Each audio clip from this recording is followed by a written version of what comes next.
You're listening to Crazy Shit in Real Estate. You'll be amazed at all these wild but true situations that others have found themselves in. Because on this show, you'll hear uncensored, unbelievable stories from the world of real estate. I'm Leigh Brown. Let's dive right in. Before you get the rest of the story, I'd love to share a quick message from today's sponsor. Hey, y'all, just going to take a quick break from this conversation to let you know about the sponsor of today's episode. That sponsor is, well, frankly, it's me. It's Leigh Brown University. Look, it's no secret that real estate is crazy competitive, getting more so every day. And when the pie doesn't get any bigger, but the people wanting a piece of it do, you've got to figure out a competitive advantage. And that's why I created Leigh Brown University. It's everything you need from soup to nuts, cradle to grave, point A to point B, whatever point B is. Each of you has different goals. So maybe you're a new to the career realtor, or you're a super experienced pro who can't figure out that next level. There's something in my course that's going to help you break through. It's designed for you before I even met you. So enroll in Leigh Brown University today. You go to www.leighrownu.com. and I'll see you there. Now, back to this amazing content. So tell me a little bit about Johnny Wolff. What do you do? What's your company? How did you land on this podcast? Give us a little bit of a background story. Sure. Yeah. So I started my career in the Silicon Valley in 2007, bought my first real estate investment in 2008 in Texas, out of state, and then bought a couple more while I was working for startups and Silicon Valley tech companies. Moved to Austin in 2015 to invest in real estate more earnest, and bought a number of properties in Austin and rent them out by the room, which is how I had lived when I was in the Bay Area because it's extremely expensive. Then I moved to Kansas City and started to do the exact same thing, bought properties, turned them into roommate houses, and just thought there had to be kind of a more elegant, larger scale way of offering really cool roommate living experiences to people kind of throughout the entire United States. So started HomeRoom in 2018. This year we're growing about 400% per year. We're in Dallas, Kansas City, Austin, and we're expanding to San Antonio right now. So perfect. So let's dive into that a little bit. So for those of y'all that are watching and listening, if you're not in real estate all the time, what Johnny's referencing is sometimes referred to as house hacking. But for many people, it starts off with where you lived in college, because for a lot of us, somebody's dad bought a house, put locks on all the bedrooms, and then rented out the rooms in the house. And it's an elegant solution to the housing shortage, but it's not just the housing shortage. It works for single people who are working long hours, people who are contract workers, they travel, they just need somewhere to lay their head at night, or frankly, as budgets need to be looked at because expenses continue to go up. And of course, now we've got the insane rise of inflation, which is really pressuring people's dollars. It is definitely the hot spot when it comes to real estate investing. And as investors, this is one of the major keys to cash flow. So I'm very curious, Johnny, about had the foresight to do it, right? So you moved to Austin before a lot of your peers did. And I get tickled now because, we're recording this in August of 21. And I get calls in North Carolina from California people who are trying to not be the last one out. And so in 2015, you were an early adopter to move to the Austin area and get involved in a growth market. And same thing by moving to Kansas City. So what were you looking for when you made those choices, and what drew you to those two marketplaces? Yeah, so my background is in finance, corporate financial planning analysis. I do a lot of financial modeling. So Excel is my favorite thing. So I did a lot of different modeling on different markets and tried to figure out what was driving appreciation. And the things that I zeroed in on were specifically income growth and population growth. There's another factor: if investor interest rises, that can actually drive prices as demand can't meet all the demand, or as supply can't meet all the demand. But Austin stood out in 2015 and 2014 as like the number one option. I thought there's often a refrain, especially with markets like Austin. We actually are still there today, and we help people buy there. And they say, is it too late to buy? And our thing is always like, it's the same as with a stock. If it's a great company, has a great leadership team, a great product, it's not too late because it'll probably continue to go just as well as it has been going. And that's how we feel about Austin today. That's how I felt about Austin in 2015, is that massive growth, really good income was increasing rapidly. And it just felt like the prices were just really low. The first duplex I bought when I moved to Austin was $288,000. And it's worth more than that today. It's like in the city limits. So I just think investing in good assets, stocks, whatever you're going to do, real estate is always just a good idea. So I was really looking at those core kind of demographics and how that was changing. The other piece with Kansas City is, one thing about Austin is it's not a great cash flow market. So personally, I owned at that point a number of properties, and I was trying to balance with something that was a bit more stable, a bit more appreciation or cash flow focused, to have my portfolio have a little bit of both. And so that's why I moved to Kansas City. I thought it was the best cash flow market at the time. Appreciation was going to be okay, but it's just, Kansas City has been super stable. Prices have only gone down like once in 50 years. So I was just like, that's a good pairing with my Austin properties, so that the cash flow from one can kind of offset not such great cash flow from the other. Well, and it's kind of like when you're looking at a stock portfolio, there are some stocks that are there for the growth that don't generate cash, and there are some that are just stable and steady. So I refer to markets like Kansas City as blue chip markets. When the overall market hits a hiccup, they don't go down as far as a hot market does. And a great example would be Phoenix, which was wildly escalating. Then the recession hit and they wildly went downhill. And in that same time frame, Kansas City's just trucking up, and then the market went down. They kind of trucked down a little bit, and then it recovered and they trucked back up. And of course, they've accelerated like pretty much all the U.S. markets have in the last 18 months, but it's a different level. And that frankly hits different investors in different places in their risk and reward comfort zone. And you've mentioned you've got kind of two different personalities when it comes to investment, but you're balancing that with your spreadsheet. And can I just tell you, you're the first person I've ever met who loves Excel. I mean, people know how to use it and they find it to be a good tool, but you said you love Excel. So let me just point that out as one of the things that should be on Johnny's LinkedIn, that he loves Excel, because that's weird. But anyway, so let's talk about house hacking. How did you? I don't know. There's like, I'd say about like 1 in 50,000 people are on that same. I think that's pretty optimistic. I think it's 1 in 500,000. Okay, so anyway, back to house hacking. So tell us again the story of how you first became that roommate mindset of expanding the cash flow in a house. Was that because you had that living experience in the Bay Area? Is that where it came from? And did somebody tell you about it, or did you hatch the plan? Yeah, my initial purchase was 2008, was just like a single family. There was not a house hack, but it was my first. It was back in the day when you could do 10% down for an investment property. I bought it for $90,000. Oh, I miss those days. Yeah, I miss those days too. I bought it and just kind of watched the performance. I don't think I probably could have put in more effort and time in researching and thinking about it, but I was like, I want to learn how to do this. So I moved pretty quickly on that first property, and so over the years I kind of watched it perform and learned. In the meantime, while I was holding that property, and then I bought a couple more, I was living with roommates in the Bay Area from 2007 to 2015. You can't really let, a house in the Bay Area rents for $5,000. I lived in a room for $1,600 at one point. A room? So, did you say a room for $1,600? Yeah, a room. That wasn't even a nice one.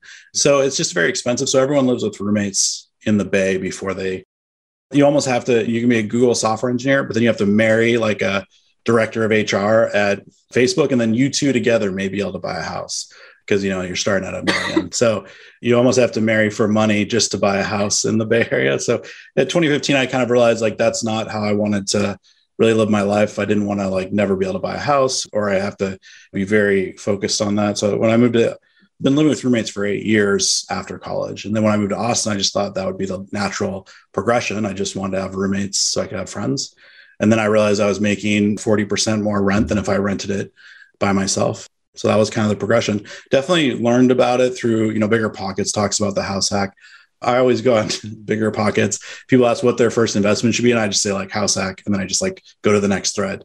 Like, because I always think no matter where you live in the United States, the 3.5% down loan with low interest rate, in which people are helping pay for your mortgage, is like by far, bar none, the absolute number one investment in probably the United States at any asset class. You can even do it a little bit better. What I did when I bought the duplex in Austin is I used a down payment assistance program. So I actually paid $0 out of pocket when I bought that $288,000 duplex. So there was actually no money out of pocket. It appraised higher than what I bought it for. It was just a magical. Everyone has like occasional magical deals. I've definitely had my fair share of bad ones too. But that is, I think, the number one thing I'd encourage anyone to do. Be a little bit more uncomfortable, especially early in your investment life. Buy and house hack everything you can. Well, and it's such an underutilized tool. And the duplex is your original house hack, right? So that's always been eligible for FHA financing, which is your credit score can be one click below perfect and you've got a little bit less down payment. And then when you've got a tenant on the other side of the wall, so it's not like you even have to cross paths in the kitchen, they're almost going to offset the whole mortgage payment in many marketplaces. And it's been that way for decades. But I find that a lot of realtor professionals, they get so in that groove of you're a buyer, here's a house, you're a buyer, here's a house. They forget that there's this whole buffet out there that's almost Golden Corral big of the different ways you can make real estate work for you. And once your eyes are open to that, it's hard to go back. So I got to ask you, was it hard for you to ever buy a single family house for you to live in with no roommates because you were so used to cash flow? Was that a transition period or did you follow? I haven't made that transition. I haven't made that transition. I'm living in one of our Coliving properties that I bought today. Oh, it's because you're scared of marrying an HR manager. Just don't marry an HR manager. So I have a very lovely girlfriend. She's a preschool teacher. She lives with me in our roommate in our co-living house and like we have a master bedroom. I think she would definitely prefer that we eventually do that. But when you look at the amount of net worth you gain just by living with roommates, if you own the property, it's like $3,000 or $4,000 a month. It's pretty absurd. But one day she's going to want to get married and have babies, and she's going to want to have some privacy. So just plan for that, Johnny. Just plan for it. We'll figure that out. We'll figure that out. No, yeah, she's been pretty patiently clear about that expectation. Well, she's a preschool teacher. She's good with patience, but she's also going to at some point snap that rein and you'll be a better man for it. Okay, so back to the investor side of this. When you do give that advice, and by the way, y'all, the Bigger Pockets podcast, if you're interested in investing, is fantastic. And there's so many starter points there. And a lot of times real estate investing can feel too big and can feel too unapproachable. And in a market, we're recording this in August of 21. So in a market like this, where it's still very strong, it's not a buyer's market, you're not going to steal a house. We always tell you to buy it right, but sometimes it's just about buying it. And that's where you have to figure out, where do you start? So Johnny, where do you tell people to start when they're thinking about the process? Do you start by finding a property manager? Do you start by finding out what the rents are in an area? Where are the first steps? Is it money, finances, credit score? What is it? I think we like to talk to our investors and say, what are your personal goals for investing in real estate? I think that's got to be number one. You want to align there first. So we have a lot of people that are kind of like bought into the cash flow, passive income dream. Other people are looking for diversification. Other people are looking for appreciation. We like to be pretty realistic about all three and say, hey, really, real estate is the most powerful tool for appreciation out there, in our opinion. For cash flow, you're going to have to stack a lot of properties. That's a little bit harder. That's been heavily marketed, but it's not really as cut and dry as people make it sound. You're not going to be able to retire in 5 years from just buying cash flowing properties. It's very unlikely. And then we talk about diversification. And then what does that mean? Like, are you trying to diversify from something very risky like cryptocurrency? Well, then maybe a very stable market, like a blue chip market like KC is perfect. Are you trying to diversify from bonds? You want more aggressiveness? Go to Austin. So that's our first step in our process. So we're always trying to identify what their goal is and where they're trying to get. From there, we're going to try to help them think about a market. And so we're in multiple markets so they can kind of think through that process. And each market has its own flavor and return kind of expectations. KC is more cash flow feeling. Austin is almost no cash flow, but really heavy appreciation. I assume that you're in North Carolina. What city are you in? I'm in Charlotte. Charlotte. Okay. So you guys are, I think you're close to like a Dallas type market, 350, pretty expensive, some appreciation. But I will say, I find we've got very good appreciation here, very good job market. North Carolina is right behind Texas for job growth and for companies landing here. But I like the suburbs and the exurbs for investing because I've discovered that in the middle of the city, the numbers don't always work because you're dealing with city taxes. You're dealing with sometimes regulatory overload from elected officials that need to collect as much money as possible. Then you go to the suburbs and then you go to, especially to the exurbs. I'm a big fan of the exurbs right now because flexibility of work from home. There are a lot of people that will drive a couple extra minutes. And so that's providing some new value spots that didn't really exist a couple of years ago. Interesting. I've actually never heard the term exurbs before, but I like it. Suburbs plus one. Okay. Gotcha. Nice. And we generally don't have folks go in the city center. I think to your point, it's like you can kind of grab the appreciation of the metro if you go kind of out a layer or two. So I think that makes a lot of sense. Yeah. So that's really how we think about it. I do think partner, if you're going to choose, I think your partner is the most important. And so ideally you could get someone that's a real estate agent and a property manager and they're good at both. Those are kind of rare. So I think it's the real estate agent and the property manager together are probably should be your top priorities. So how do you pick a real estate agent if you're going to a new market? You know way too much. And you know that many real estate professionals know way too little. And we won't say all. There's just a very wide gap between the ones who are highly educated on items like you're talking about and the ones that have no clue about it. So let's say you decide to go buy property in Des Moines, Iowa. Let's say you're going to go one state over from Kansas. Iowa is obviously a big growth market, which is kind of hilarious to anybody who's ever lived there like me. So you're going to go find a realtor. What are the questions you're going to ask that person? How do you separate the wheat from the chaff? If for an investment property specifically, I really like to see if they own investment properties. I think that's one of the first things. And then I can kind of ask some basic questions about how they think about investing. I think the more knowledge you have, the more you can vet someone. But I would ask how they think about appreciation, how they think about neighborhoods. Do they think that appreciation happens hyper locally at like a certain neighborhood, or do they think about it in a bigger area? Those are things that I kind of study. So it's important for me to think understand how they approach that. The other piece is how do they think about cash flow versus appreciation when they're trying to prioritize? And then I think it's just how gritty and creative they can be. And if they have good connections locally, that can be a nice plus as well. So agents that have been established for a few years will have some access to the occasional off-market deal. I used to think the off-market deal was like the be-all, end-all, like the holy grail of investing. Generally, it's maybe not that much better than the on-market deal. There's usually a little bit more hair on it in terms of like condition or something like that. But yeah, I'd say you want someone that's been in the market for probably at least a year, at least done 10 deals. But I would probably say 20 to 50 is better, and then owns a few pieces of real estate themselves. I love that you point that out, that the off-market deals usually there's a reason they're off-market. And sure. Especially in a market like this, a house can be a total dog and still sell because we just have a low level of inventory based on the demand that's out there. Okay, so your new investor has found a realtor in their market. How much money do they need down when they're house hacking? Are the loans different if you're looking at it in this way? Do they need to look at hard money? Are they paying cash, or do you have strategies for that? So just to kind of clarify, house hacking typically is you live in it. Are you talking about the person would be buying a real estate investment in Iowa and moving there? Or would they be buying an Iowa investment property remotely? Let's say both, with two different scenarios. Let's say it's the first-time buyer who's interested in this roommate style living that you're currently doing yourself. And that same person who's done that for a minute and now they want to be just like Johnny and buy something in another market, but they want 2 rooms and do that roommate style, but they don't want to live in it personally. Gotcha. Okay, perfect. So if you're going to move in yourself, you have a number of different loan options. There's a lot of them.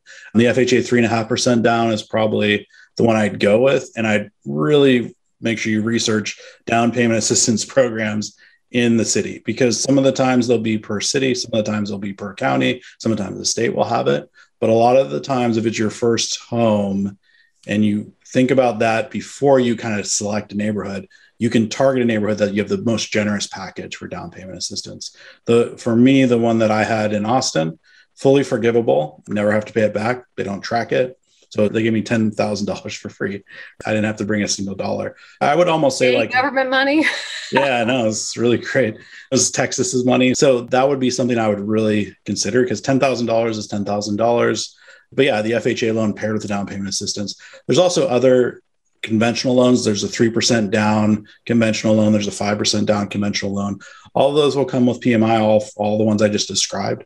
I'd highly recommend not worrying about that. It's like $85, $100. It's not a big deal. Your roommates are going to help you pay for it. Yeah. And so then I would move pretty aggressively once you figure out your mortgage loan, you figure out kind of the areas you like. I would generally buy a little bit. I think newer investors tend to float up the market to nicer homes, which is cool, but cash flow gets a lot tighter. So I would generally try to stay B-. Don't let yourself get sucked into the glamour home. It's just not quite as good of it and not as sustainable as an investment. And let me add in here real quickly, for those of y'all that aren't familiar, when we say B, B-, we're talking about the house that needs some carpets, some paint, maybe some countertops, maybe some light fixtures. We're not talking about the foundation is falling in and there's water in the crawl space and it's a hot mess. That's going to be a C, C-. So when we look at real estate, an A is going to be move-in condition, a B, move in, but it needs some updates. C is going to need repair work. And so in the business, we often refer to that B property as a value add, because when you do the things like fixtures, countertops, carpet, and paint, you're adding value back to the property. And especially in the investment side, you're going to have a much easier time finding roommates and tenants when the house is all cutened up. And that's part of why the luxury vinyl plank market has exploded and LVP has shown up to replace carpet in a lot of places. I'll also add in one more thing before I turn it back over. When you're interviewing realtors and you want to talk about investments and what their viewpoint is and finding out, what's their risk tolerance, what's their preference, ask about their experience with down payment assistance programs, because not all realtors are educated on that piece of the market. And as Johnny's just pointed out, if it's there and you can take advantage of it and you're going to stay put in that house, why wouldn't you take advantage of it? It's there to help create more occupancy situations with owners, because any community tends to do better when there's an owner occupant. And when you're looking at the roommate house hacking situation, you're living there. And yes, you do have rooms rented out. So you're also an investor, but you're almost the best of both worlds because you're totally vested. So I had to toss that in there with your questions, but carry on with where do we go next steps with this purchase? Yeah. And, I think it's definitely important to have agents that are comfortable with FHA loans, low down payment loans as well. It has been hard over the last few months to get properties with those loans, but most agents, especially if it's like your first property, they're pretty happy to kind of work with you and they'll keep working with you until you get that offer landed. It just takes some time. So if you're going to buy out of state, kind of transitioning to that concept, and that's really what HomeRoom does. That's our specialty. We work with investors every day to basically identify the right kind of market for them based on what they're looking for. And then we'll identify specific homes that are ideal for co-living.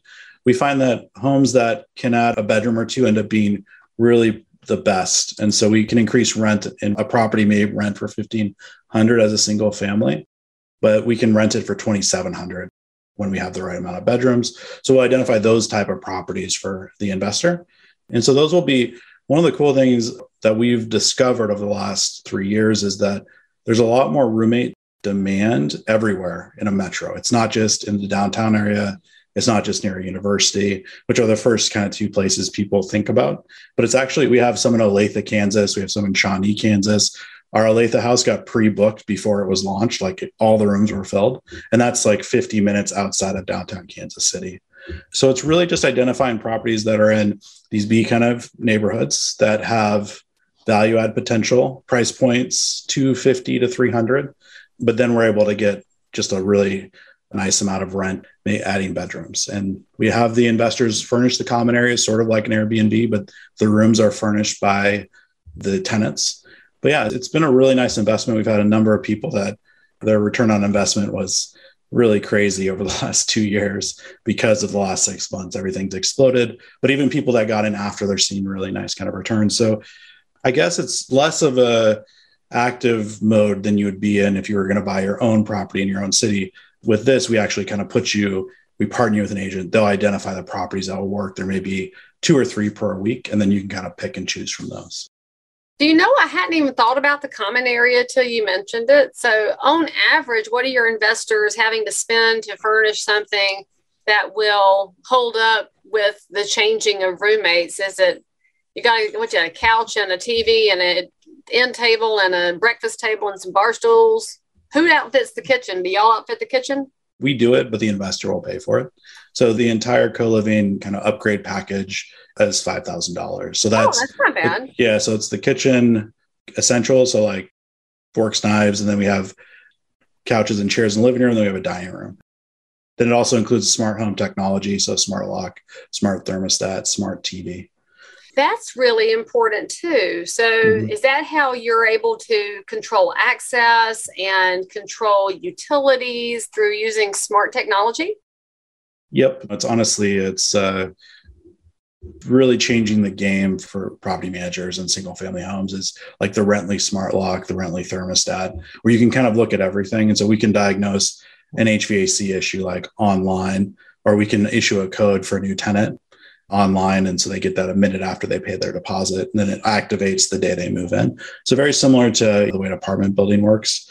So we're able to be like pretty much, we have local property service teams. Our general team, our leasing team is actually fully remote. It reminds me of, there's a place that I visited in South Carolina where it had one of those locks on the thermostat, the old school, it turns yellow every time. And they had a Post-it note on it. And the guy had drawn a skull and crossbones, and it said DNFW.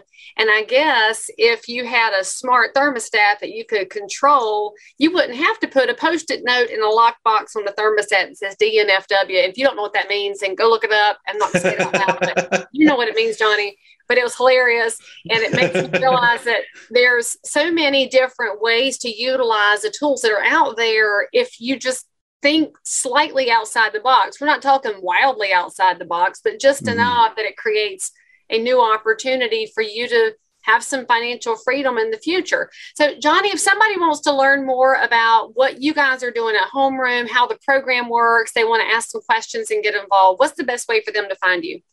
Yeah, so our website is livehomeroom.com, LIVE homeroom.com. And they can reach out to me at Johnny@livehomeroom. I'm pretty responsive by email.